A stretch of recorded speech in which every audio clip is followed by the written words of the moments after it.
नमस्कार दोस्तों, आप सबों का स्वागत है।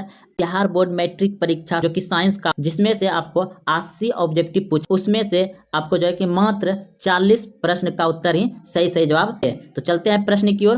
पहला प्रश्न देखिए आपके सामने है कि दाढ़ी बनाने के लिए कौन सा दर्पण प्रयुक्त होता है।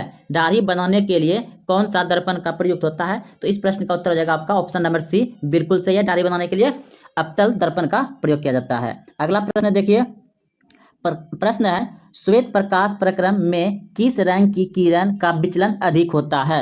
तो इस प्रश्न का उत्तर हो जाएगा आपका ऑप्शन नंबर डी, बिल्कुल सही है, बैगनी रंग का।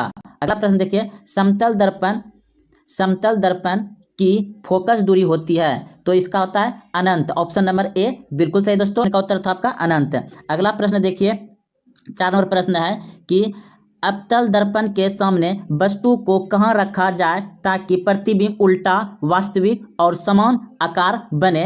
तो इस प्रश्न का उत्तर होगा आपका ऑप्शन नंबर सी, बिल्कुल सही है, वक्रता केंद्र पर। तो अगला प्रश्न देखिए आपका, तारे टिमटिमाने का कारण है। तारा टिमटिमाने का कारण है, तो इस प्रश्न का उत्तर हो जाएगा आपका ऑप्शन नंबर सी, बिल्कुल सही है, वायुमंडलीय अपवर्तन। अगला प्रश्न है कि मानव नेत्र के लिए दृष्टि का अस्तित्व होता है। तो इस प्रश्न का उत्तर हो जाएगा आपका ऑप्शन नंबर बी, बिल्कुल सही है, 1/16 सेकेंड। अगला प्रश्न देखिए, प्रश्न है, उत्तल दर्पण से बना काल्पनिक प्रतिबिंब होता है। तो इस प्रश्न का उत्तर हो जाएगा आपका ऑप्शन नंबर सी, बिल्कुल सही है, सीधा एवं हास्य। अगला प्रश्न देखिए कि अवतल दर्पण का आवर्धन m बराबर होता है। तो इस प्रश्न सॉरी दोस्तों, प्रश्न है आपका, अवतल लेंस का आवर्धन m बराबर होता है। तो इस प्रश्न का उत्तर हो जाएगा आपका ऑप्शन नंबर ए, बिल्कुल सही है, v/u। अगला प्रश्न देखिए, विद्युत चुंबक बनाने के लिए किस पदार्थ के क्षार का उपयोग होता है। विद्युत चुंबक बनाने के लिए किस पदार्थ के क्षार का उपयोग होता है। तो इस प्रश्न का उत्तर हो जाएगा आपका ऑप्शन नंबर सी, बिल्कुल सही है, नर्म लोहा का। दोस्तों अगर आप नए हैं तो चैनल को सब्सक्राइब करते चलिए और लाइक भी करिए और अपने दोस्तों में शेयर करिए। तो अगला प्रश्न देखिए है कि जब किसी चालक तार से विद्युत धारा प्रभावित होती है तो गतिशील क्या है। तो इस प्रश्न का उत्तर हो जाएगा आपका 10 नंबर का इलेक्ट्रॉन। ऑप्शन नंबर डी बिल्कुल सही है। अगला प्रश्न देखिए, ओम का नियम है। तो ओम का नियम आप जानते हैं, सभी जानते होंगे, बहुत आसान है, V/IR। ऑप्शन नंबर ए बिल्कुल सही है। अगला प्रश्न देखिए, विभवांतर का SI मात्रक क्या है। विभवांतर का SI मात्रक क्या है। तो इस प्रश्न का उत्तर हो जाएगा आपका वोल्ट। ऑप्शन नंबर डी बिल्कुल सही है। आप अपने बुक मिलाते चलिए दोस्तों। अगला प्रश्न देखिए कि आमीटर का प्रतिरोध होता है। तो इस प्रश्न का उत्तर हो जाएगा बहुत छोटा। ऑप्शन नंबर सी बिल्कुल सही है। अगला प्रश्न देखिए, विद्युत बल्ब का फिलामेंट किस धातु का बना होता है। तो इस प्रश्न का उत्तर हो जाएगा आपका ऑप्शन नंबर डी, बिल्कुल सही है, टंगस्टन का बना होता है। अब देखिए प्रश्न है आपका, रियोस्टेट का उद्देश्य क्या था। तो इस प्रश्न का उत्तर हो जाएगा आपका ऑप्शन नंबर बी, बिल्कुल सही है, धारा का परिमाप में कमी। अगला प्रश्न देखिए, विद्युत आवेश का SI मात्रक होता है। विद्युत आवेश का SI मात्रक होता है, बहुत ही आसान प्रश्न है दोस्तों, आप सभी बहुत अच्छे से रंगाए होंगे, कूलॉम। अगला प्रश्न देखिए, प्रश्न है, वनस्पति तेल में होती है। तो इस प्रश्न का उत्तर हो जाएगा आपका ऑप्शन नंबर बी, बिल्कुल सही है, आप लोग सभी सही किए होंगे। अगला प्रश्न देखिए, ब्यूटेन के कितने संवेवी संभव है। तो इस प्रश्न का उत्तर हो जाएगा 2, 18 नंबर का हो जाएगा 2। अगला प्रश्न देखिए, मेंडलीव के आवर्त नियम के तत्वों का वर्गीकरण का आधार क्या है। मेंडलीव के आवर्त नियम का तत्वों का वर्गीकरण आधार क्या है।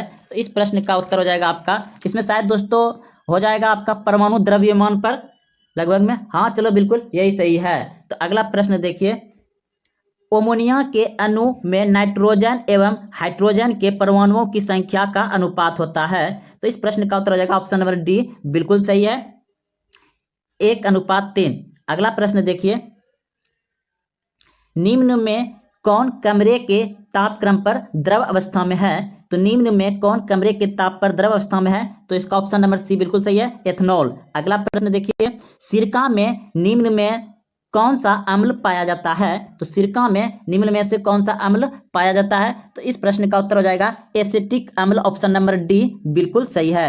अगला प्रश्न देखिए, निम्न में कौन कार्बन के अपरूप है? निम्न में कौन कार्बन के अपरूप है? तो कार्बन का अपरूप देखिए दोस्तों, आपका ग्रेफाइट हो जाएगा, हीरा भी हो जाएगा और ये फ्लोरीन भी हो जाएगा, यानी कि इसमें सभी आ जाएगा। ऑप्शन नंबर डी आपका बिल्कुल सही है। तो चलते हैं अगले प्रश्न की। प्रश्न है आपका, एक अनुसूत्र परंतु विभिन्न संरचना सूत्र वाले यौगिक कहलाते हैं। तो इस प्रश्न का उत्तर हो जाएगा आपका ऑप्शन नंबर ए बिल्कुल सही है, समयावी। अगला प्रश्न है, ऐसे तत्व जो इलेक्ट्रॉन को त्याग कर धनात्मक आयन बनाते हैं क्या कहलाते हैं? तो इस प्रश्न का उत्तर हो जाएगा आपका ऑप्शन नंबर बी बिल्कुल सही है, धातु। 25 नंबर का उत्तर हो जाएगा धातु, बी नंबर। अगला प्रश्न देखिए कि लोहे पर जिंक लेपित करने की प्रक्रिया को कहते हैं। तो लोहे, दोस्तों लोहे पर जिंक लेपित करने की प्रक्रिया कहते हैं गैल्वेनीकरण, ऑप्शन नंबर सी बिल्कुल सही है। तो चलते हैं अगले प्रश्न की ओर। प्रश्न आपका, निम्न में कौन संयोजिक यौगिक है? निम्न में कौन संयोजिक यौगिक है? तो CH4, ऑप्शन नंबर सी बिल्कुल सही है दोस्तों। अगले प्रश्न की ओर चलिए। आभूषण बनाने वाले सोना होता है। दोस्तों आभूषण बनाने वाला सोना होता है शुद्ध सोना, आप सभी जानते होंगे 24 कैरेट का होता है, लेकिन इसका आभूषण नहीं बनाया जा सकता है क्योंकि यह पूरा मुलायम होगा। तो आभूषण बनाने के लिए दोस्तों 22 कैरेट होता है, ऑप्शन नंबर सी बिल्कुल सही है। अगला प्रश्न देखिए कि निम्न में कौन सा उत्कृष्ट तत्व है?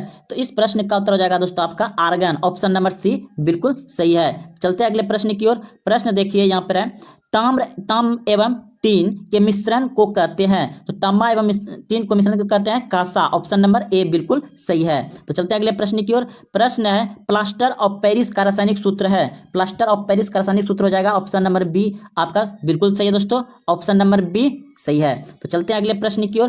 प्रश्न है, अम्ल और क्षार आपस में अभिक्रिया कर बनाते हैं। अम्ल और क्षार आपस में प्रक्रिया करके बनाते हैं तो प्रबल अम्ल बनाते हैं, ऑप्शन नंबर बी बिल्कुल सही है। अगला प्रश्न देखिए, निम्नलिखित में कौन सा संवहन उत्तक है? तो इस प्रश्न का उत्तर हो जाएगा आपका ऑप्शन नंबर डी, इनमें बी और सी होगा, बी और सी होगा, ये दोनों होगा, फ्लोएम और जाइलम। अगले प्रश्न देखिए, प्रोटोआ उत्सर्ज पदार्थ का निष्कासन कैसे करता है? तो इस प्रश्न का उत्तर हो जाएगा आपका ऑप्शन नंबर ए बिल्कुल सही है, प्रसरण द्वारा। अगले प्रश्न की ओर चलते हैं। प्रश्न देखिए, मनुष्य के शरीर की सबसे बड़ी ग्रंथि होती है। मनुष्य के शरीर की सबसे बड़ी ग्रंथि होती है तो यकृत होता है, ऑप्शन नंबर डी बिल्कुल सही है। अगले प्रश्न देखिए, प्रश्न है, शरीर का संतुलन बनाए रखता है। तो शरीर का संतुलन बनाए रखता है आपका, इस प्रश्न का उत्तर आ जाएगा ऑप्शन नंबर ए बिल्कुल सही है, सेरिब्लेम। अगला प्रश्न देखिए, प्रश्न है, किशोरा अवस्था में होने वाला शारीरिक परिवर्तन का कारण। तो इस प्रश्न का उत्तर हो जाएगा आपका ऑप्शन नंबर ए बिल्कुल सही है, ए और बी दोनों हो जाएगा। अगला प्रश्न देखिए, मानव हृदय में कितने कोष्ठ होते हैं या पाए जाते हैं? तो 4 होते हैं, ऑप्शन नंबर बी बिल्कुल सही है। अगला प्रश्न देखिए, रक्त क्या है? रक्त क्या है? तो इस प्रश्न का उत्तर हो जाएगा ऑप्शन नंबर ए बिल्कुल सही है, उत्तक, रक्त है उत्तक। अगला प्रश्न देखिए, जीन शब्द किसने प्रस्तुत किया था? तो इस प्रश्न का उत्तर हो जाएगा आपका ऑप्शन नंबर सी बिल्कुल सही है, जॉनसन ने। अगला प्रश्न देखिए, प्रश्न है, निम्नलिखित में कौन पादप हार्मोन नहीं है? तो इस प्रश्न का उत्तर हो जाएगा आपका ऑप्शन नंबर डी बिल्कुल सही है, ऑक्सीटोसिन्स। इस प्रश्न का उत्तर हो जाएगा ऑप्शन नंबर डी बिल्कुल सही है। अगला प्रश्न देखिए, फूल में नर प्रजनन अंग है। फूल में नर प्रजनन अंग है तो इसका आंसर हो जाएगा ऑप्शन नंबर ए बिल्कुल सही है, पुष्पकेसर। अगला प्रश्न देखिए, निम्नलिखित में किसमें द्विखंडन नहीं होता है? तो इस प्रश्न का उत्तर हो जाएगा ईस्ट में द्विखंडन नहीं होता है। अगला प्रश्न देखिए, पारिस्थितिक तंत्र में ऊर्जा का स्रोत है। तो पारिस्थितिक तंत्र में ऊर्जा का स्रोत है सूर्य का प्रकाश, ऑप्शन नंबर बी बिल्कुल सही है। अगला प्रश्न देखिए, निम्नलिखित में से किसे आनुवांशिक का पिता कहा जाता है? तो इस प्रश्न का उत्तर जाएगा गेगरर जॉन मेंडल को, ऑप्शन नंबर बी बिल्कुल सही है, आनुवांशिक का पिता कहा जाता है। तो अगले प्रश्न की ओर चलते हैं। प्रश्न है, हरे पौधे कहलाते हैं। तो हरे पौधे क्या कहलाएंगे? इसमें ऑप्शन नंबर ए बिल्कुल सही है, उत्पादक कहलाएंगे। अगला प्रश्न चलिए, नर युग्म में गुणसूत्र की संख्या होती है। तो इस प्रश्न का उत्तर हो जाएगा 23, ऑप्शन नंबर बी बिल्कुल सही है। अगला प्रश्न देखिए, ओजोन परत पाई जाती है, तो ओजोन परत पाया जाता है, इसका हो जाएगा स्ट्रोपोस्फीयर, मतलब ऑप्शन नंबर ए बिल्कुल बिल्कुल सही है दोस्तों।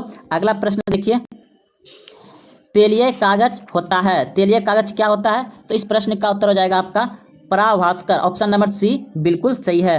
अगला प्रश्न देखिए, लेंस द्वारा उत्पन्न आवर्धन की एसआई इकाई क्या है, तो इसका हो जाएगा मात्रक विहीन।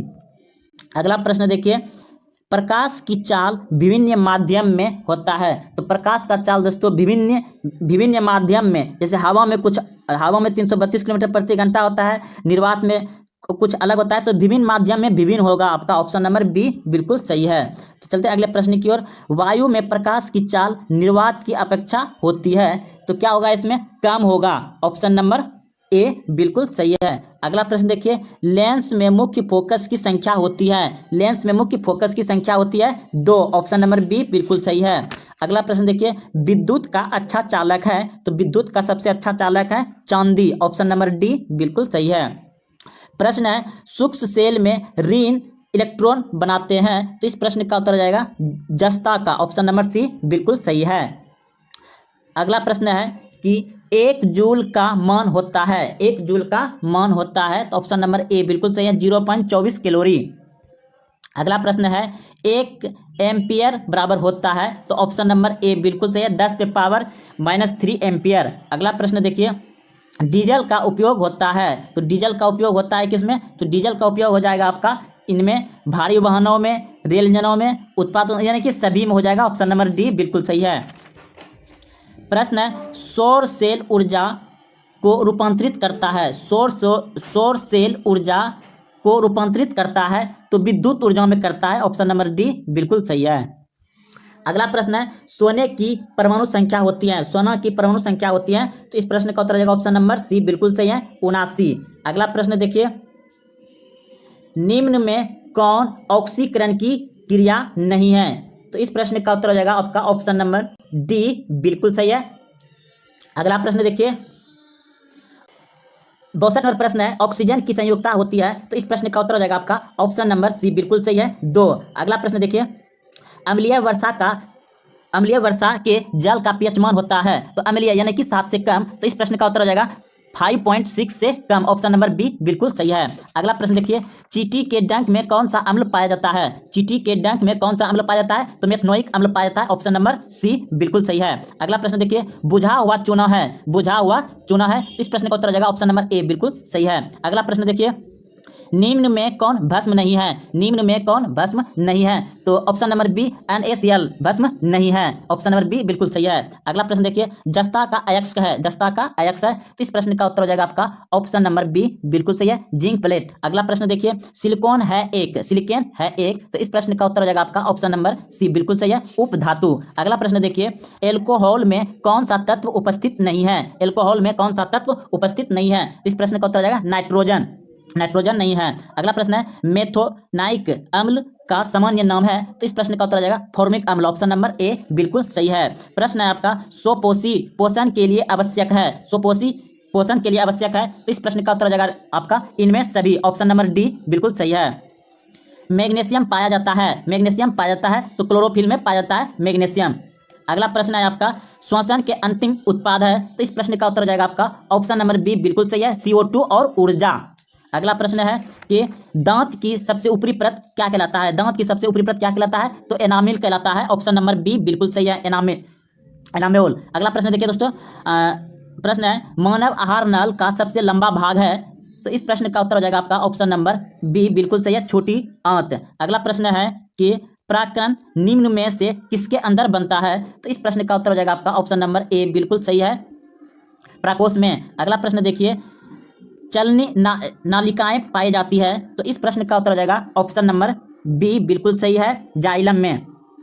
प्रश्न है, RBC की जीवन अवधि है, तो RBC की जीवन अवधि है 120 दिन, यानी कि लाल रक्त, और श्वेत रक्त 1 से 4 दिन होता है, जिसे WBC कहते हैं। तो इस प्रश्न का उत्तर हो जाएगा आपका, मानव शरीर की सबसे लंबी कोशिका है, तो मानव शरीर की सबसे लंबी कोशिका है न्यूरॉन, ऑप्शन। प्रश्न 80 नंबर लास्ट, अंडाणु निषेचन होता है? तो इस प्रश्न का उत्तर हो जाएगा आपका ऑप्शन नंबर डी, बिल्कुल सही है। तो दोस्तों अगर आप अभी तक चैनल को सब्सक्राइब नहीं किया तो चैनल को सब्सक्राइब कर ले। इस चैनल पर आपको बिहार बोर्ड से जुड़ी सभी जानकारी मिलेंगे और अन्य प्रतियोगिता परीक्षाओं के लिए जैसे आप ITI, पॉलिटेक्निक जो भी तैयारी करना चाहते हैं दोस्तों, यहाँ पर आपको सुविधा मिलेगा। तो जय हिंद, जय भारत।